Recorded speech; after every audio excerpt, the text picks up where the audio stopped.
Pourquoi on déteste la pub et on achète quand même? C'est vraiment une réflexion que j'ai ces derniers jours. Je me suis rendu compte que on est matraqué par la publicité. Tout le monde en a marre. Trop de pubs. Ils achètent du temps de cerveau disponible. On nous manipule. On nous conditionne.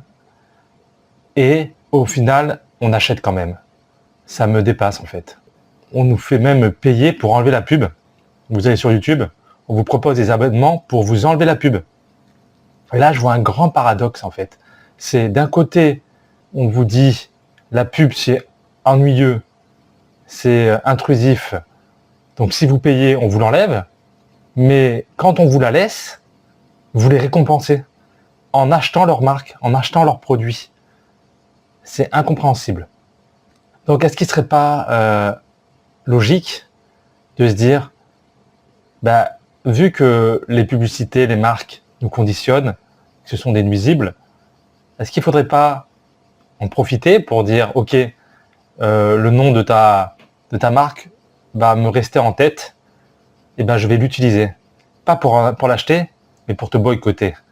Et ça tombe bien, tu m'as bien conditionné, ta marque, là, elle me revient, ton logo, ton jingle, ton machin, il est bien ancré dans ma tête, hein, tu m'as fait du lavement de cerveau, hein, et il y en a qui pensent qu'on peut échapper à la publicité. Non, hein, on est tous matraqués, on est tous conditionnés. Hein, si vous devez changer votre pare-brise, vous allez tous aller chez Carglass, hein, parce que c'est le seul qu'on connaît par exemple. Il faudrait profiter de ce conditionnement en disant aux marques, merci, maintenant je sais ce que je n'ai pas acheté. Pourquoi? Parce que tu as dépensé des millions pour faire du matraquage, pour faire de la manipulation, pour qu'on achète ton produit. Et voilà, donc je n'accepte pas. Et ne pas accepter, c'est vraiment bénéfique. C'est pas parce qu'il passe à la télé que c'est des meilleures qualités. Hein. D'ailleurs, c'est marrant parce qu'il y a ce côté vu à la télé.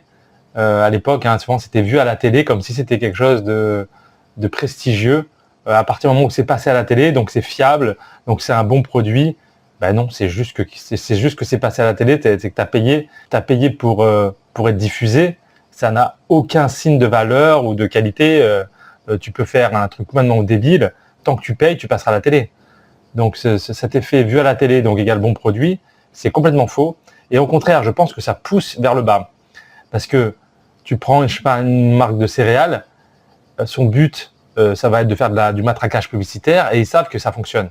Donc en fait, ils n'ont pas d'intérêt à faire des bons produits. D'ailleurs, c'est ce qu'ils faisaient. Ils mettaient beaucoup de sucre dans leurs produits parce qu'ils savaient que de toute façon, ça se vendrait. Donc ils ne sont pas là pour te faire de la qualité. Ils sont juste là pour faire de la quantité. Et si jamais on commence à boycotter, qu'est-ce qui va se passer? C'est que le jour où ça ne sera pas rentable de faire de la publicité, comment ils vont faire pour se démarquer? C'est là que ça va être intéressant. C'est que ils vont chercher le bouche à oreille. Ils vont essayer de faire le meilleur produit possible, le meilleur goût, le meilleur pour la santé. Et il n'y a pas cette concurrence à la santé, il n'y a pas cette concurrence au goût. Tout est fait pour, au contraire, faire des choses addictives, même dans la composition du produit. Non seulement on le paye plus cher, mais en plus c'est encore plus nuisible pour la santé. Et c'est pareil pour tout, pas que sur la nourriture, vous allez avoir l'obsolescence programmée. Donc toute cette médiocrité, elle est présente parce que on ne sanctionne pas la médiocrité. On ne sanctionne pas tout ce qui est malveillant, tout ce qui est intrusif. J'ai du mal à comprendre en vrai pourquoi il n'y a pas assez de sanctions. Quand vous voyez les scandales qu'il y a eu avec Nestlé, avec les bouteilles d'eau, avec à un moment c'était Nike qui exploitait les enfants. Il y a un moment, il faut être un peu rancunier et se dire on va vous sanctionner. Donc je pense qu'il faut sanctionner. Et ça va dans tous les domaines. Hein. On pourrait parler politique. Tout le monde se plaint que les politiciens sont véreux, que c'est un monde pourri, etc. Et quand il y en a un qui se fait choper, on le pardonne. Ils sont trempés dans des magouilles, dans des machins. Mais après, au bout d'un an, 2 ans, 3 ans, presque ça leur fait de la pub. Au bout de 3 ans, ils sont réélus et on ne sanctionne pas. Donc désolé, même si c'est votre candidat, à partir du moment où un politicien fait quelque chose qui n'est pas exemplaire, il faut le condamner. Le condamner dans le sens, c'est fini pour lui, quoi. Un politicien doit être carré. Déjà que même ceux qui n'ont aucune affaire, tout ça et tout, une fois qu'ils arrivent au pouvoir, ils changent et ils ne respectent pas leur programme. Et si d'emblée, vous tombez sur des gens qui sont malhonnêtes, vous croyez quoi en fait? Si déjà, à la base, vous votez pour des gens qui sont corrompus, qui sont malhonnêtes, Vous attendez quoi de cette personne, quoi? Donc soyez beaucoup plus intransigeants, que ça soit les marques, que ça soit les politiciens, que ça soit dans tous les domaines.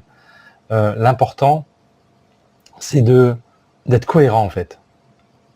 Quand je dis cohérent, ça veut dire que vous pouvez pas vous plaindre d'une société qui, soi-disant, tourne autour de l'argent et ne rien faire. Et on pense comme ça que le monde est pourri, on ne pourra rien y faire.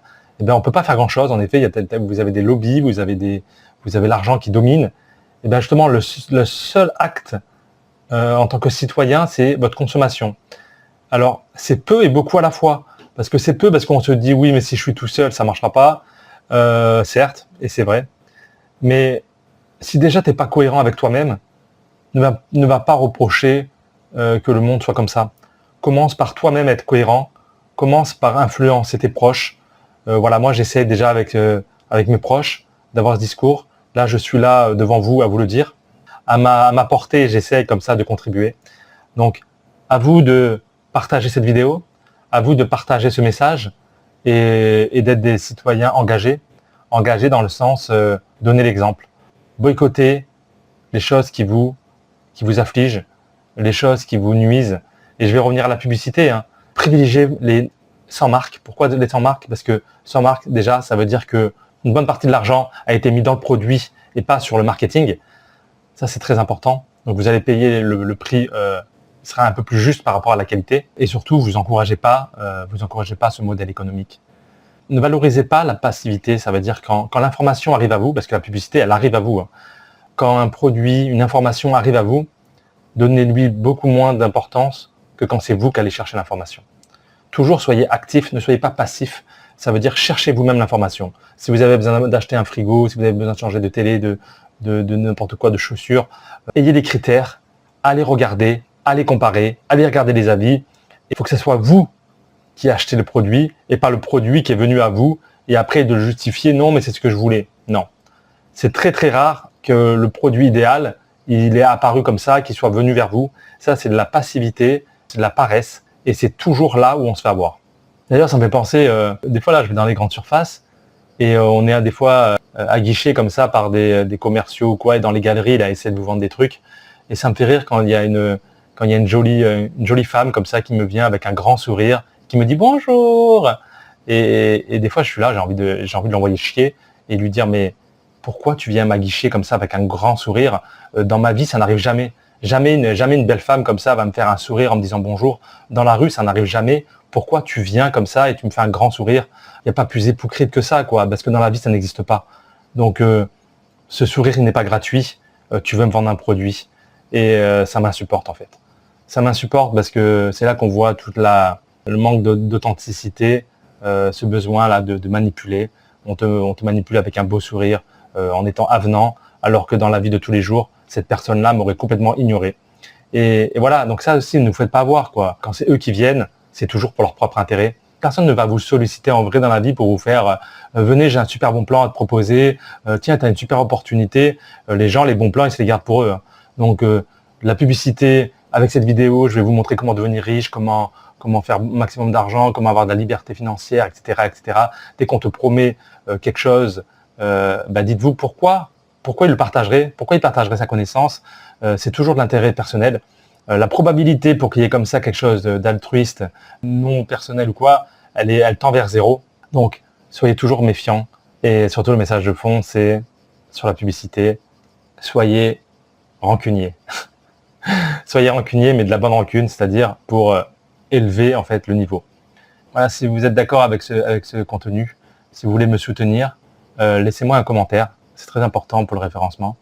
Mettez-moi un pouce aussi, ça aide aussi. Un pouce, un commentaire. Et je vous dis à bientôt. Ciao.